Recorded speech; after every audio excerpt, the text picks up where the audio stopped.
हे guys, अस्सलाम वालेकुम। I am your host Riyan Sarwar and you are watching show Raftaar. दोस्तों, आज का एपिसोड बहुत ज़्यादा स्पेशल होगा क्योंकि आज मैं आपको लेके आया हूँ हाउस ऑफ कार्स पे, जहाँ पे बहुत सी खूबसूरत गाड़ियाँ मौजूद हैं। तो आए चलते हैं, इनके ओनर साहब की मुलाकात करवाते हैं।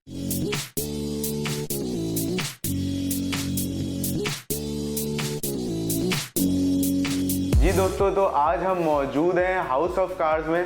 सबसे पहले मैं आप लोगों को बताता चलूं कि ये जो हाउस ऑफ कार्स है, ये बेसिकली एक शोरूम है जो कि लोकेटेड है खालिद बिन वलीद रोड पे। और कह सकते हैं कि हाउस ऑफ कार्स ने बहुत ही कम सालों में बहुत ही अच्छा नाम बनाया और बहुत ही अच्छे लॉयल कस्टमर्स बनाए, और वो कस्टमर्स इनसे बहुत ज़्यादा सेटिस्फाइड हैं।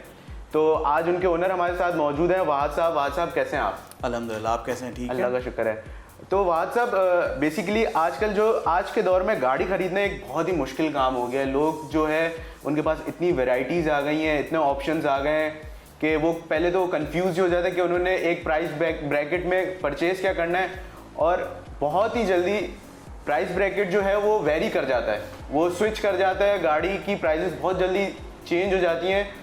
तो इससे रिलेटेड कुछ हमारे व्यूअर्स को बताएं। देखिए, ये सारी चीज़ें तो हमारे हाथ में है नहीं, क्योंकि सबसे ज़्यादा जब प्राइस ब्रैकेट अफेक्ट करता है ना, तो सबसे ज़्यादा अफेक्ट हमारे ऊपर आता है। एग्जैक्टली ऐसे ही। अब बेचारा जो कंज्यूमर घूम रहा है मार्केट के अंदर, लेट सपोज मिडिल क्लास एक पर्सन था, उसके पास एक बजट था 1 मिलियन का। आज से अगर आप 3 साल पीछे चले जाते हैं तो उसके पास जैपनीज़ गाड़ी के अंदर बहुत ज़्यादा ऑप्शंस थे। इंपोर्ट होती थी, मार्केट बिकती थी, सबको पता है, कुछ नहीं लोग। अब क्वालिटी कंपैरिजन के ऊपर आप डालें, अब क्वालिटी कंपैरिजन को ले लें, एक जैपनीज़ गाड़ी को, एक हमारी लोकल असेंबल्ड कार को।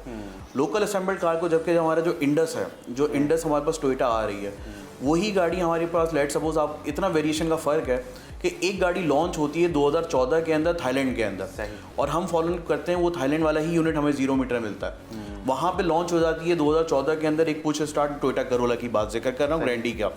अब वो वेरिएंट हमें कब लॉन्च होता है? हमारे पास आता है 2016 के अंदर।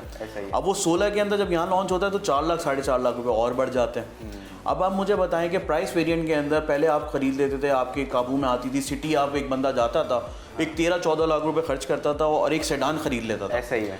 आज बंदा 20 लाख रुपए लेके घूम रहा है और उसको सेडान नहीं मिल रही। अच्छा, ये हमारे हाथ में नहीं है, इसकी प्राइस रेगुलेशन जो भी है वो गवर्नमेंट करेगी। अब इसको इतना मुश्किल कर दिया है काम को कि आप, जब हम जैपनीज इंपोर्ट करते थे पहले लोकली बॉडी के अंदर, जब उसकी ड्यूटीज़ भर रहे होते थे, सारी चीज़ें कर रहे होते। अब इसमें थोड़ा सा ज़्यादा आपका टाइम इस वजह से भी लूँगा कि पहले हो रहा था उसका, देखें, एक FOB का काम होता है, एक CNF का काम होता है।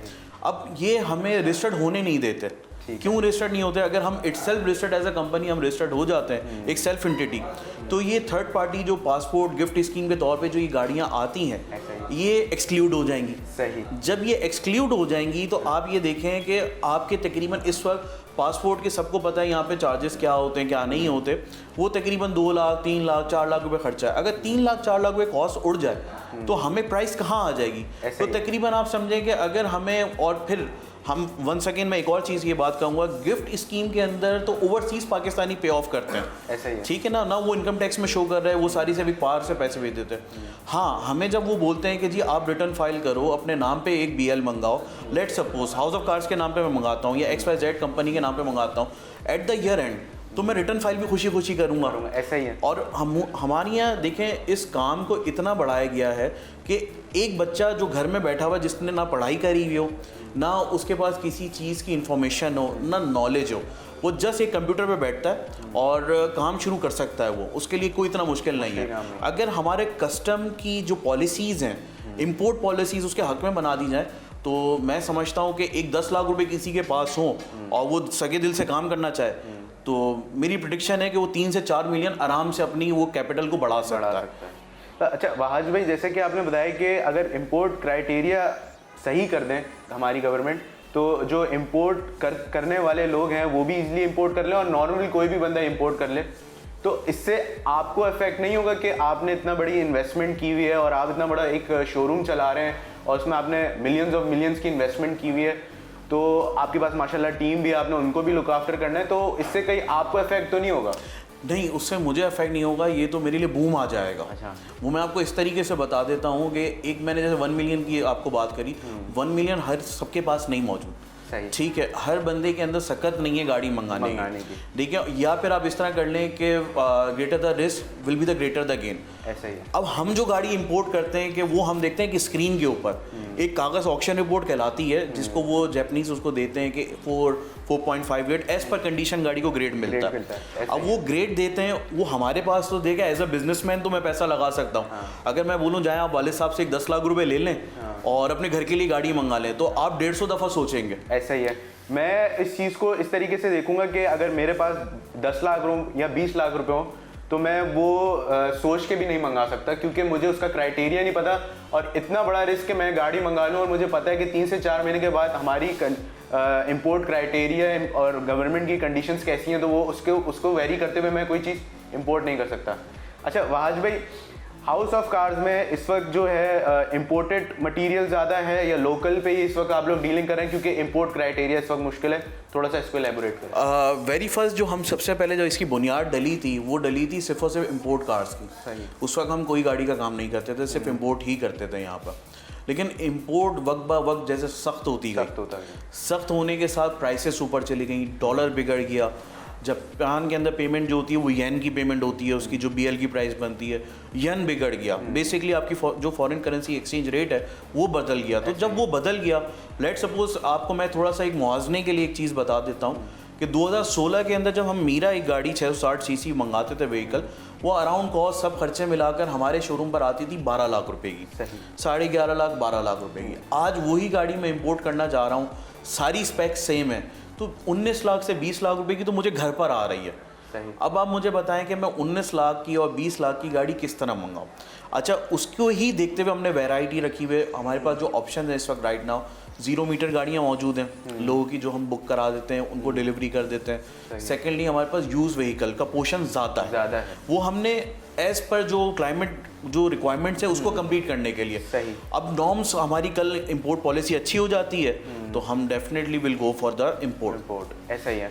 तो इस वक्त जो है वो लोकल गाड़ियों पे दोस्तों ज़्यादा काम हो रहा है, लेकिन वहाज भाई से हम लूप में रखते हुए बात करेंगे कि वहाज भाई, इंपोर्ट गाड़ियाँ जब ये सारी चीज़ें बेहतर होंगी तो क्या आपको लगता है कि ये लोकल मैन्युफैक्चरर्स का ही इसमें कोई है कि वो जो है इंपोर्ट की जो इंपोर्टेड कार्स हैं उनकी जो मार्केट है उसको थोड़ा सा ख़राब कर रहे हैं, या इस तरीके से उसको? देखिए, इंपोर्ट की जो मेरे दादा परदादा से काम चलता हुआ आ रहा है ना, तो हमेशा से जो यहाँ पे बिग 3 हैं, बिग 3 सब जानते हैं, नाम नहीं ले सकता मैं उनका। उन बिग 3 को आप आम उर्फ़े आम के अंदर समझे मत्था देने के लिए या उनको सामने आके कुछ और मार्केट्स के अंदर ब्रांड्स उतरे। जब वो ब्रांड्स उतरे तो उनकी तबीयतें दुरुस्त हुई हैं। अब आप मुझे बताएं, ऑल ओवर द वर्ल्ड हम बाहर जाते हैं, आपका भी जाने का इत्तेफाक हुआ होगा। आप जब एक तो बैंक आपका बूस्ट कर रहा होता है, आपके लोकल जितना भी आइटम बन रहे होते हैं, आप जाते हो आपको 0% पे गाड़ी मिल रही है, 0.1% पे, 0.2% पे गाड़ी मिल रही है। सेकेंडली भाई, मेरे पास एक 40 लाख 4 मिलियन 5 मिलियन मेरे पास पड़े हैं, और मेरा बुरा हाल ये है कि मैं जब डीलरशिप पे जाता हूँ तो अव्वल तो पहले ही बात उनकी ये होती है कि सर 6 मंथ तक तो डिलीवरी नहीं है। अच्छा, क्यों नहीं है? जब आपको पता है कि आपके पास इतनी बुकिंग आनी है तो आपकी मैन्युफैक्चरिंग भी उतनी होनी चाहिए। जबकि सॉरी टू से ये अपने आप को मैन्युफैक्चरर बोलते हैं, तो इनमें से कौन मैन्युफैक्चरर है? चाहे बिग 3 ले लें, आप मुझे एक भी सिंगल वर्ड उठा के या कोई भी कंपनी का ब्रांड बता दें जो यहाँ मैन्युफैक्चरिंग कर रहे हो। हाँ, लिखा हुआ मैन्युफैक्चरिंग है, सब असेंबल्ड है। अच्छा सर, उनका कहना ये है कि जो लोकल डीलरशिप्स हैं और जिस तरीके से आपको शोरूम्स वाले हैं, तो ये बेसिकली ये करते हैं कि एक हैंडसम अमाउंट में गाड़ियाँ उठा लेते हैं, तो उनके पास जो है उस चीज़ की शॉर्टेज हो जाती है, और फिर जो है आप लोग उसको कहते हैं कि एक अच्छी अमाउंट लेते हुए उन गाड़ियों को सेल आउट करते हैं। तो ये देखें, बाय लेजिट और बाय लीगल टर्म्स के अंदर ना आपको ये लीगल ही नहीं है कि आप प्रीमियम चार्ज करें। सही, ठीक है ना? देखिए, प्रीमियम कैसे चार्ज हो रहा है? अब वो प्रीमियम इस तरह चार्ज हो रहा है, डेफिनेटली अगर मैं आपसे गाड़ी बुक करवा रहा हूँ, आप ब्रांड हैं, सही, मैं आपसे अगर गाड़ी बुक करा रहा हूँ तो डेफिनेटली यू नो कि यार ये बंदा डीलर है। ऐसा ही है। अच्छा, मैं आपको सबसे पहले बताऊं कि अगर आप डीलर हैं, आप लेट सपोज आपकी फ्रेंचाइज है, तो मेरे पास तो मार्केट के अंदर सिर्फ 20% कोटा आ रहा है, 80% तो आप ही बुक कर लेते हो। ऐसा ही है। अब मैं अगर उसको बिग थ्रू या फॉलोअप के अंदर बात करूंगा, बात थोड़ी सख्त हो जाएगी, लेकिन ये है कि लोगों की नाराजगी भी हो जाएगी जिनसे हमारा डेली बेसिस का काम है। लेकिन बात ये सच है, देखें, खुद ही डिमांड सप्लाई की शॉर्टेज हो रही है ना, अब आप बताएं कि मार्केट के अंदर डिमांड है 3 गाड़ियों की, आप सप्लाई 1 यूनिट का दे रहे हैं, जबकि आप अपने आप को बोलते हैं मैन्युफैक्चरर हैं, तो आप खुद ही वैक्यूम क्रिएट करते हैं। अब यहाँ पे कुछ लोग हैं, मैं सबका नहीं बोल रहा, ये मतलब सभी बुरे हैं तो, लेकिन मसला ये है कि जो इन्होंने जो मार्केट खुद क्रिएट करी है, उस क्रिएट के अंदर अब आप लेट सपोज मार्केट की एक खुली बात है, कोई मार्केट में ढकी छुपी बात नहीं है, आप किसी से भी जाके मालूम कर लें इस वक्त इनवॉइस पे कौन सा यूनिट आपको मिल रहा है। सर इस वक्त तो वैसे जो लोग देख रहे हैं मैं उनको भी बताता चलूँ, इस वक्त इनवॉइस पे कोई भी ऐसा किसी भी इन तीनों में से अगर आप देख लें कोई आपको ऑन स्पॉट गाड़ी नहीं मिलेगी। तो इसका ये एक बड़ा ड्रॉबैक है कि इंसान के पास हाथ में अमाउंट हो और वो फिर भी गाड़ी नहीं खरीद सकता अनटिल एंड अनलेस या तो उसकी कोई सोर्स हो या उसके पास एक्स्ट्रा मनी उसको पे करने के लिए हो। तो ये एक बड़ा ड्रॉबैक है पाकिस्तान में, और इसी को ओवरकम करने के लिए ऐसे बहुत से शोरूम्स मौजूद हैं पूरे पाकिस्तान में जो कि आपको एक अच्छी फैसिलिटी प्रोवाइड कर सकते हैं और इवन के आफ्टर सेल सर्विसेज भी प्रोवाइड कर सकते हैं। सर हाउस ऑफ कार्स का आप क्या कहेंगे कि वो किस तरीके से अपने क्लाइंट को, अपने कस्टमर को आफ्टर सेल सर्विस प्रोवाइड कर रहा है इन केस अगर आपकी गाड़ी में कोई मसला हो जाए कुछ टाइम तक, तो क्या ऐसा है कि आप लोग उसको कंपनसेट करते हैं या उसको लुक आफ्टर करते हैं? देखिए हमारी मार्केट के अंदर ना वैसे यूजुअली हमारी कॉमन प्रैक्टिस नहीं है, लेकिन हमारी प्रैक्टिस ये है कि सबसे पहले जो टोकन मनी हमारे पास आती है, ये क्लियरली बता रहा हूँ, ऑन रिकॉर्ड भी बात कर रहा हूँ, जो टोकन मनी हमारे पास आती है वो एज अ अमानत आती है, उसको हम एज अमानत रखते हैं अपने पास। किसी वजह से भी वो सौदा नहीं होता, सौदा अच्छा इसकी भी शक्ल है, फिर लोग हमारा फ़ायदा भी उठाते हैं। अब ये है कि लेट सपोज आपने बैंक केस करवाया था, टोकन मनी दी थी हमें और बैंक केस आपका अप्रूव नहीं हो सका, आपकी अमानत है, आप ले जाइए। आपसे कमिटमेंट मेरी हुई थी कि लेट सपोज कि हमने गाड़ी जो आपसे कमिटमेंट जो जिन जिन पॉइंट्स के ऊपर कमिटमेंट हुई वो मैं फुलफिल नहीं कर पाया, सर आपकी अमानत है, आप ले जाइए। ऐसा ही है। तो और सबसे ज़्यादा हमारी कोशिश ये होती है कि आफ्टर सेल्स हम ज़्यादा क्लाइंट को दें, क्योंकि देखिए सर्विस उसको प्रोवाइड करेंगे वो सेटिस्फाई हो जाएगा। देखिए पैसे यहाँ पे सबके पास हैं, ऐसा ही है। जो गाड़ी लेने आ रहा है वो लेट सपोज वो FX ही लेने आ रहा है, अगर आप इसको इस तरीके से ले लें कि लेट सपोज मैं FX लेने आया हूँ, मेरे पास 50,000 रुपए हैं, तो मेरी कुल कायनात ही 50,000 रुपए, ऐसा ही है। तो मुझे भी डील उसी तरह किया जाए कि जो 1 करोड़ की गाड़ी लेने आ रहा है। ये बहुत बड़ी बात राज भाई ने की है कि कस्टमर जो होता है वो सारे इक्वल होते हैं, उनको इक्वली ट्रीट करना बहुत ज़रूरी है। तो वहाज भाई इस वक्त आप मुझे ये बताएं कि हाउस ऑफ कार्स में आप लोग कौन सी व्हीकल्स पे ज़्यादा आप लोगों का फोकस होता है और उसको किस तरीके से मैनेज करते हैं और किस तरीके से डील करते हैं? अगर आपका कैमरा दिखा सके तो ये हमारा ब्रांड है, एक रीवो आपको दिख रही होगी पीछे पिक्चर के ऊपर, मतलब ये हमसे आप सोते हुए जागते हुए, मेरे भाई हजरात भी मेरे अलावा भी यहाँ पर हैं, 4-5 भाई मेरे एक साथ काम कर रहे हैं, मैं फ़कत अकेला नहीं हूँ यहाँ पर, तो हम सिर्फ ज़्यादा फोकस हमारा रीवो के ऊपर होता है, डबल केबिन के ऊपर। उसके अलावा भी तमाम व्हीकल्स हमारे मौजूद हैं, 0 मीटर आप लेना चाहें 0 मीटर मिल जाएगी, यूज़ व्हीकल लेना चाहें यूज़ मिल जाएगी और जैपनीज़ भी मिल जाएगी आपको। अच्छा सर मैं ये बात ऑन रिकॉर्ड इसलिए कह रहा हूँ क्योंकि खालिद बिन वलीद एक ऐसी मार्केट है जहाँ पे ज़्यादातर जो है वो कॉर्पोरेट क्लाइंट आपके पास ज़्यादा होता है। कोई नॉर्मल बंदा अगर आपके पास सर्वे करता हुआ जाए तो उसको हमेशा जो पैसे जो कोट किए जाते हैं वो एक बहुत ज़्यादा हाई किए जाते हैं। तो इसका क्या रीज़न है? क्या आप लोग जो है वो मार्केट को ख़राब नहीं करना चाहते या फिर जो है वो एक दूसरे का ख्याल रखते हुए सब लोग एक उसमें मैनर्स में काम करते हैं? देखें एक चीज़ लेट सपोज मैं आपको फॉर एग्जांपल एक बात बताता हूँ। एक चीज़ है 2017 मॉडल, ठीक है, उसकी मार्केट वैल्यूएशन है 11 लाख रुपए, वो 12 लाख की भी बिक रही है और वो 9 लाख रुपए की भी बिक रही है, ठीक है ना सर, अंडर वैल्यू भी बिक रही है और ओवर वैल्यू भी बिक रही है। जो खरीदने आ रहा है सर वो बेवकूफ़ नहीं है, जिसके पास माशाल्लाह जो आज पैसे लेके मार्केट में उतर रहा है वो पूरा सर्वे लेकर आ रहा है। हाँ 1971 के अंदर मेरे अब्बू ने तो बेच दी होगी किसी को 1 लाख की गाड़ी 3 लाख की, आज 1 लाख की गाड़ी 3 लाख की नहीं बेच सकते आप। तो वो डेफिनेटली अगर 11 लाख भी पे ऑफ कर रहा है तो डेफिनेटली वो चीज़ों को देखकर सारी चीज़ें समझकर और फिर उसके बाद से एक गाड़ी एक ऐसी चीज़ है जो मतलब घर के अंदर ना आप इस तरह लिख लें, हर चाचा मामू ताया एक इसके अंदर एक्सपर्ट मौजूद होते हैं, होता है ऐसे ही, नहीं बेटा ये इतने की नहीं इतने की होनी चाहिए गाड़ी। तो बाकी जो लेना, अच्छा एक स्टैंडर्ड हमारा मेंटेन क्या है, देखिए हम फॉलो अप रखते हैं और मार्केट का मुझे नहीं पता, और मार्केट भी अल्हम्दुलिल्लाह करती है, हमारी सारी मार्केट है जुड़ी हुई, लेकिन एक खालिद बिन वलीद रोड एक ऐसा आपको रोड मिलेगा यहाँ पे आपको थोड़ा सा 2 नंबरी नहीं मिलेगी। वैसे इस बात से मैं एग्री करता हूँ कि जो खालिद बिन वलीद की मार्केट है वो इन चीज़ों में बहुत अच्छी है, और आपको जो डॉक्यूमेंट्स, आपसे जो कमिटमेंट की जाएगी वो आपको पूरी मिलेगी, चाहे वो डॉक्यूमेंट से रिलेटेड हो, चाहे वो व्हीकल की इंस्पेक्शन से रिलेटेड हो। और बाकी अगर आप, बाकी मुझे मार्केट्स का आइडिया नहीं, अगर आप जाते हैं जमशेद रोड साइड या किसी और XYZ मार्केट, तो वहाँ पे जो है आपको एक दफ़ा चाबी आपके हाथ में दे दी और पेमेंट ले ली, तो उसके बाद वो आपको नहीं जानते कि आपने गाड़ी कितने की ली, कब ली और क्यों ली और किस लिए ली। तो ये एक बड़ा एक पॉजिटिव पॉइंट है कि अगर आप कह सकते हैं कि अगर कुछ अमाउंट ऊपर पे कर रहे हैं तो वो आप अपनी ही गुडविल के लिए दे रहे हैं कि इनकेस अगर आपने कल को सेल करनी हो तो वो आपको उसके लिए भी मोस्ट वेलकम इनवाइट करेंगे, और आपकी गाड़ी जो है वो उसको उसके बेसिस पे सेल करनी हो। जैसे अमूमन जैसे मशीनी चीज़ के बारे में कोई गारंटी नहीं लेता, हम भी फिर भी कहते हैं कि आप गाड़ी ले जाइए, अगर कोई इशू आता है हम बैठे में हम करा देंगे, हमारी गलती होगी हम आपको सही करा के दे देंगे। तो इसमें 1000 रुपये लगे या 1 लाख रुपए लगे, तो ये एक बड़ा पॉइंट है जो कि क्योंकि वहाज भाई की भी मार्केट में एक बहुत सीनियर पोजीशन है, और वो बात अगर ये ऑन रिकॉर्ड कह रहे हैं तो इसकी एक वैल्यू है, और इस बात को नज़र रखते हुए। अच्छा वहाज भाई, एक चीज़ और जो कस्टमरों का सवाल होता है अमूमन कि जब कोई भी कस्टमर आपके पास आता है तो आप लोग जो है उसको डील तो करते हैं, साथ साथ उसको इस चीज़ का एतमाद देना बहुत ज़रूरी है कि ये गाड़ी आप ले जाएं, इसको यूज़ करें, और इंशाल्लाह जो है ये आपको कुछ टाइम बाद आपको प्राइस बॉन्ड की तरह उसी प्राइस में सेल आउट भी हो जाएगी। तो ये एक एतमाद देना बहुत ज़रूरी है। इस वक्त तो मार्केट नॉर्म्स ये कहते हैं कि जो आप गाड़ी ले जाएंगे हम इसको प्लस में बेच देंगे। अच्छा, क्योंकि ड्यू टू आर हुकूमत ऐसा ही है, जो लोकल वैल्यू करेंसी वैल्यू चल रही है सही, तो आज प्लस ही हो रही है, बराबर भी नहीं हो रही है।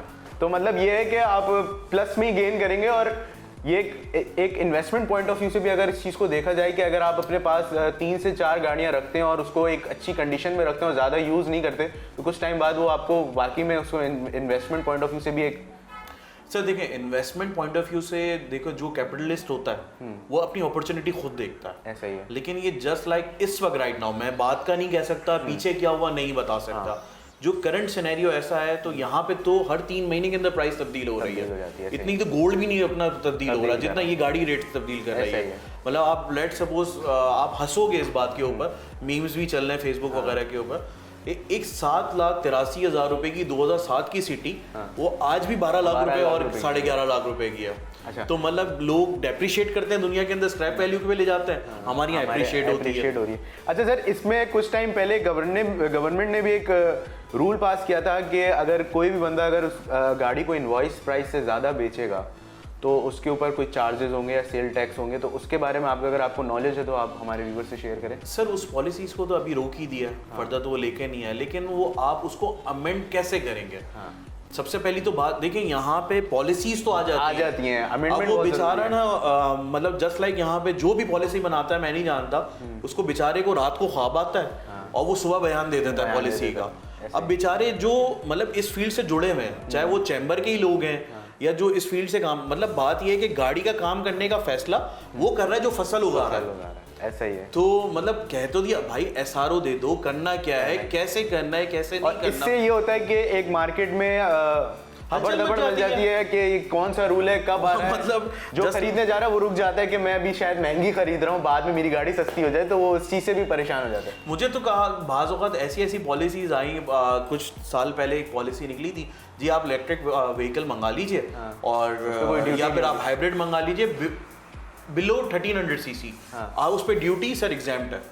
मैंने एक लोगों से, अच्छा लोगों का सवाल भी आया मेरे, उसके अंदर मेरी फैमिली मेंबर भी शामिल हैं। तो सर मैं आपको बताऊं, कुछ लोग ऐसे निकले कि वो साइबर ट्रक बुक करा रहे हैं कि मैं जा रहा हूं और मैं जो है वो टेस्ला का साइबर ट्रक बुक करा। सवाल ये था आज से 3 साल पहले कि सर ये तो बताइए at that time, at that moment below 1300 cc कोई हाइब्रिड गाड़ी तो दिखा दो। ये बात भी है। अच्छा, एक बेचारे मेरा एक बहुत अच्छा करीबी जानने वाला भी है, उसने इलेक्ट्रिक गाड़ियां बेचारे ने मंगा ली, तो 1.5 साल उसने जो गाड़ी उसने वहां पे सड़ी कि सर उनका खुद ही नहीं पता कि ड्यूटी स्ट्रक्चर क्या है, मैं इस पे चार्ज क्या करूं। तो वो जितना उसके ऊपर जो भी डैमेज लग सकता था वो ड्यूटी के हिसाब से उसके ऊपर चढ़ गया। तो ये इस वक्त हमारे मुल्क की करंट कंडीशन है। और मैं आपको, अच्छा एक चीज़ बहुत इंपॉर्टेंट कि आप लोगों ने लॉकडाउन के दौरान आप लोगों की कंडीशंस कैसी थी, क्योंकि आप लोगों ने सरवाइव भी करना था, आप लोगों के साथ बहुत से लोग मुंसलिक होते हैं, उनकी रोज़ी रोटी होती है, आप लोगों को उसका भी ख्याल रखना होता है। तो इस चीज़ को कैसे मैनेज किया आज भी? अगर इसका आप यूँ सवाल पूछें कि अगर मैं आपको फैक्ट्स एंड फिगर्स के अलावा बात करूँ तो अल्लाह ने सर्वाइव करा दिया। सही। वो हमारी ताकत नहीं थी, हमने कैसे गुजार लिया, कैसे हुआ कैसे नहीं हुआ। अगर बैठ जाएं हिसाब करने बैठ जाएं उसका कि कैसे हुआ, तो वो सर पकड़ के अगले साल तक बैठे रहेंगे। सही। लेकिन ये अच्छा है कि आगे काम कर लेंगे, रिकवर हो जाएगा। यहीं से कमाया था, यहीं खर्च हो गया दोबारा। और इन बिग थ्रीज का कहना ये है कि इन्होंने शिफ्ट जो है वो हाफ कर दी थी, और अब अल्हम्दुलिल्लाह इन्होंने जो है वो अपने जो स्टाफ को वापस से यूनाइट किया है और वापस उनका काम शुरू हुआ है। तो सर प्रोग्राम रफ्तार कब से कर रहे हैं आप? सर मैं तकरीबन 2 साल से। और गाड़ियों का शौक कब से रखते हैं? बचपन से रखते हैं। तो मुझे एक सिंगल डे आप बता दें कि मैं गया और पे ऑर्डर दिया और गाड़ी ले ली। ऐसा नामुमकिन है और इन फ्यूचर भी बहुत ही मुश्किल है। कोविड तो अभी आया है। हाँ। इसमें अगर हाफ उन्होंने प्रोटेक्शन कर दी थी, हाफ प्रोटेक्शन पे लेकर डेज रोक लिए, तो किस दिन ऐसा हुआ है? अगर किसी दिन ऐसा हुआ है तो लेट मी नो। तो ये तो उनके लिए कोई बहाने वाली बात ही नहीं थी कि उन्होंने हटाया और उनके ऊपर मुश्किल वक्त आया, और अब जो है वो प्राइसेस उसी तरीके से इंक्रीज कर रहे हैं ताकि वो अपने एक रेगुलर मार्कअप के तक पहुंचे। तो आज भाई अब हम चलेंगे कार्स की तरफ और अपने व्यूअर्स को दिखाएंगे कि हाउस ऑफ कार्स में इस वक्त कितनी कार्स अवेलेबल हैं। तो दोस्तों हाजिर होते हैं एक छोटे से ब्रेक के बाद।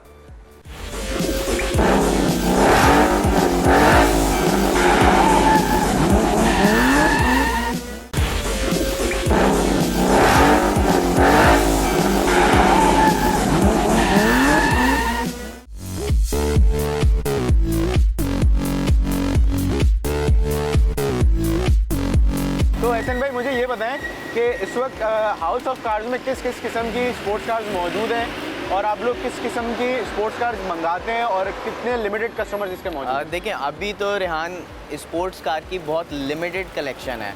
जैसे कि आप देख सकते हो हमारे पास निसान स्काईलाइन मौजूद है, वॉक्सवैगन बीटल मौजूद है, और इसके अलावा भी हमारे पास दीगर स्पोर्ट्स कार हैं। बट अभी इम्पोर्ट पॉलिसी की वजह से sports car due to price की वजह से हम नहीं मंगा रहे। सही। जो हमारे पास एक लिमिटेड स्टॉक अवेलेबल है, उसी को हम जो है सेल परचेज में डील कर रहे हैं।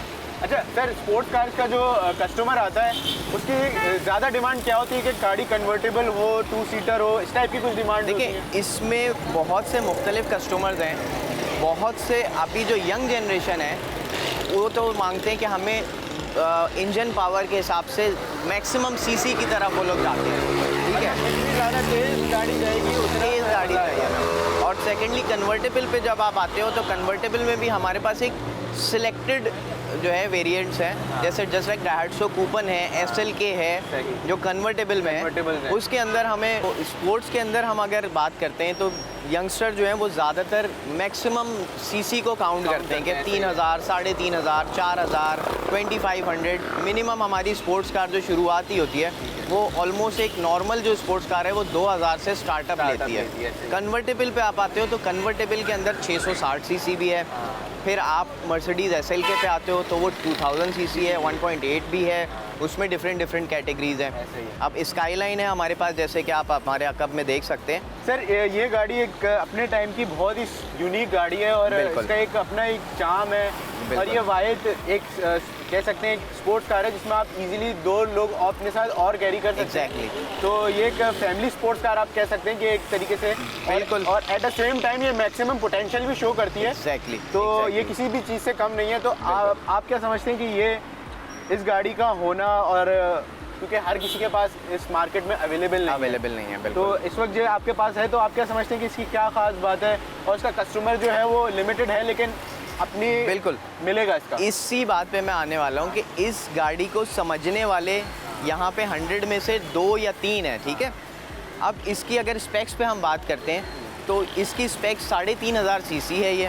ठीक है, इसमें फुजित्सुबू का पूरा एग्जॉस्ट सिस्टम इंस्टॉल हुआ है। ठीक है, फिर प्लस इसमें सनरूफ आ जाती है, इसमें हीटेड सीट्स अवेलेबल हैं। सही है, और फिर ये एक नॉर्मल फैमिली के हिसाब से 4 लोग प्रॉपर इसमें एकोमोडेट बैठ सकते हैं। तो ये एक बड़ी एक पॉजिटिव बात है स्पोर्ट्स कार की, और जो लोग चाहते हैं कि वो स्पोर्ट्स कार्स परचेज करें और इंपोर्ट करें और उसके बारे में नॉलेज हासिल करें तो वो एहसन भाई से ज़रूर रब्ता करें। बिल्कुल, मोस्ट वेलकम भाई यहाँ पे अवेलेबल है।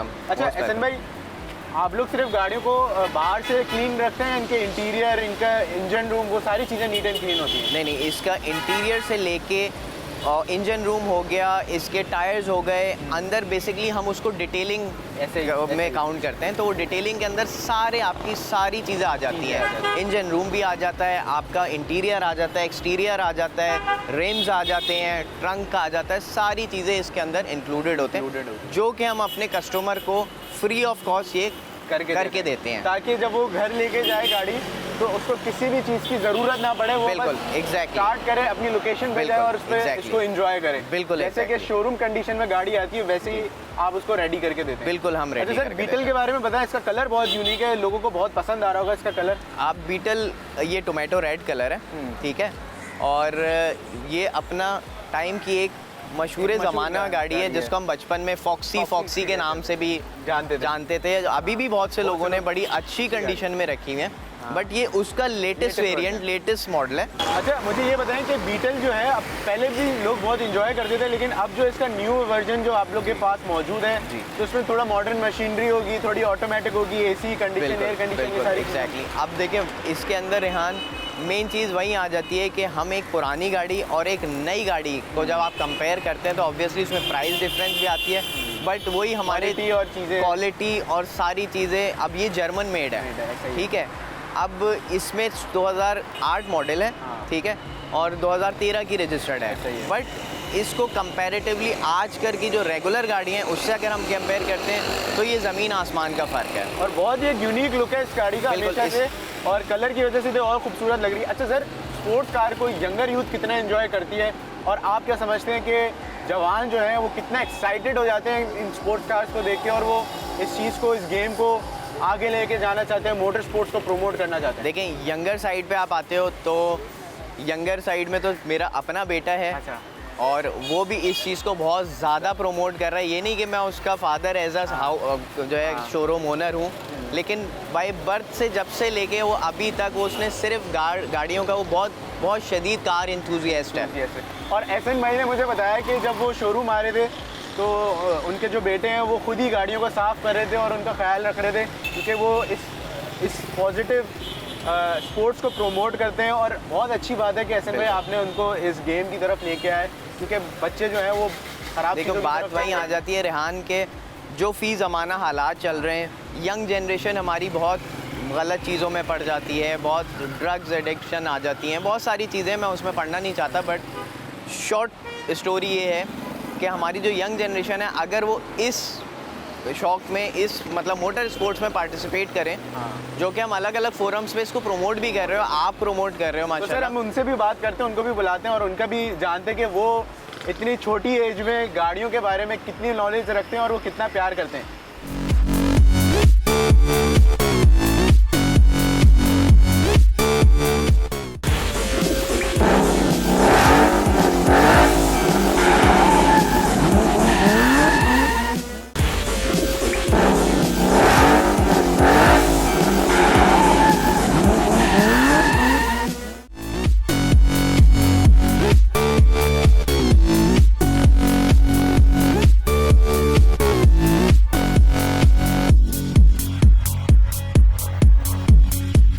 आप ये बताएं कि जब वालिद साहब घर पे नई नई गाड़ियाँ लेके आते हैं, नई नई स्पोर्ट्स कार्स लेके आते हैं, तो वो कितना ज़्यादा इंस्पायर करती हैं, और शुरू से कितना शौक था गाड़ियों का? असल में रेहान भाई, मैं आपको बताऊं कि जब मैं बचपन में छोटा होता था तो मेरे जो फादर हैं वो आरसी कार्स होती हैं छोटी सी, वो लाते थे, उससे मुझे इतना शौक हुआ, डेवलप हुआ। अब वो जो बचपन में छोटी गाड़ियाँ होती हैं उनको देख देख के मैं बोला ये अगर असल में आ जाए गाड़ियाँ तो ये कैसी होंगी, तो वो फिर शौक मेरे अंदर डेवलप हुआ और अल्हम्दुलिल्लाह एट अ स्टेज में इधर तक पहुंचा। तो मुझे ये बताओ कि तुमने ये जो शर्ट ली ये भी इस गाड़ी को रिप्रेजेंट कर रही है, और तुमने क्या सोच के इस शर्ट को तैयार करवाया? ये शर्ट बेसिकली मैं इस गाड़ी से कितना प्यार करता हूँ ये वो रिप्रेजेंट करती है।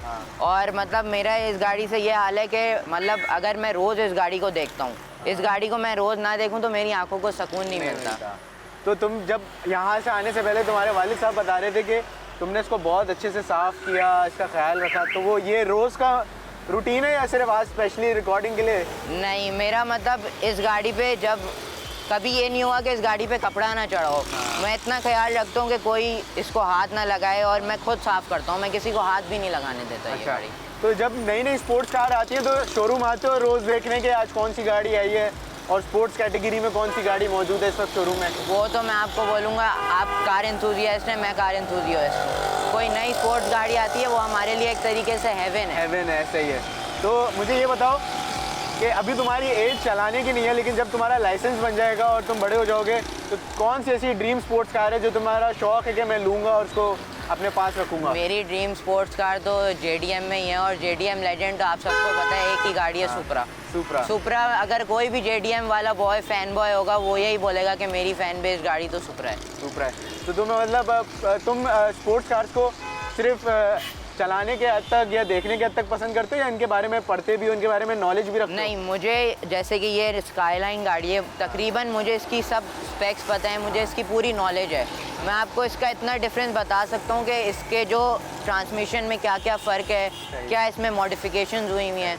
तो इस वक्त ये स्टॉक से कितनी चेंज है? चलो तुम्हारा एक हम छोटा सा टेस्ट लेते हैं कि स्टॉक से इस वक्त कितनी चेंज हुई है। इसमें देखें आप, इम्पल का ECU लगा हुआ है और फुजेटसुबो का एग्जॉस्ट सिस्टम है जैसे मेरे फादर ने बताया, और फिर जो इसका गियर है वो बिल्ट है, मतलब ट्रांसमिशन गो किट होती है वो बहुत जल्दी शिफ्ट कर जाती है, इसमें वो भी बिल्ट इन है।